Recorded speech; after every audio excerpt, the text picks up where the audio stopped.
Assalamualaikum warahmatullahi wabarakatuh. Perkenalkan, nama saya Mena Wijayasari dari kelas 10 APHP 1. Video ini dibuat untuk memenuhi tugas sejarah Indonesia.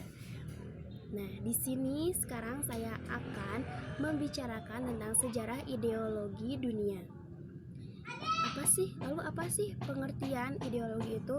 Ideologi merupakan sebuah rumusan alam pikiran yang terdapat di berbagai subjek atau kelompok masyarakat yang ada dan dijadikan dasar untuk direalisasikannya.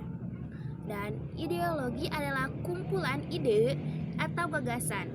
Kata ideologi ini sendiri diciptakan oleh Destutt de Trichy pada akhir abad ke-18 untuk mendefinisikan sains tentang ide.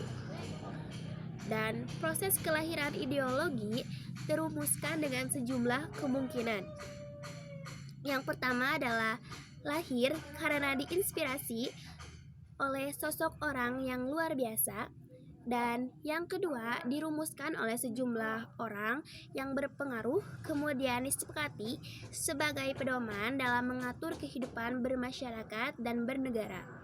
Dan yang ketiga berdasarkan keyakinan tertentu yang bersifat universal.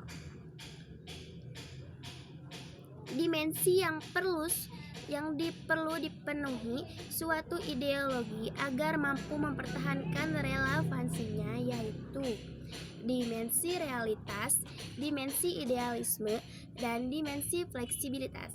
Yang pertama adalah dimensi realitas, yaitu di mana kemampuan ideologi untuk mencerminkan realitas dari nilai-nilai yang hidup dan berkembang dalam masyarakatnya. Dan yang kedua adalah dimensi idealisme. Dimensi idealisme ini adalah kemampuan dasar ideologi yang terkandung di dalam nilai-nilai dasar ideologi itu sendiri. Dan yang ketiga adalah dimensi fleksibilitas, yaitu dimensi yang harus menyesuaikan diri dengan perubahan-perubahan itu sendiri. Lalu kategori ideologi itu seperti apa? Nah, kategori ideologi itu terbagi ke dalam 3, yaitu ideologi tertutup, ideologi terbuka, dan ideologi dalam arti implisit atau tersirat. Lalu fungsi ideologi. Fungsi ideologi terbagi ke dalam beberapa bagian, yaitu sebagai fungsi etis, sebagai fungsi integrasi, sebagai fungsi kritis, sebagai fungsi praksis, dan sebagai fungsi justifikasi. Yang pertama adalah sebagai fungsi etis, yaitu sebagai panduan dan sikap serta perilaku kelompok masyarakat dalam kehidupan bernegara dan berkebangsaan. Yang kedua adalah fungsi integrasi, yaitu nilai yang menjadi pengikat suatu bangsa atau sebuah masyarakat. Dan yang ketiga adalah fungsi kritis, yaitu untuk melakukan kritik terhadap nilai-nilai atau keadaan tertentu.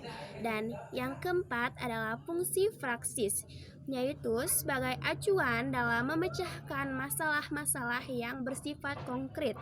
Dan yang terakhir adalah fungsi justifikasi, yaitu fungsi yang berfungsinya sebagai nilai pembenar atas suatu tindakan atau kebijakan tertentu. Nah, sekian teman-teman penjelasan tentang sejarah ideologi dunia. Semoga bermanfaat.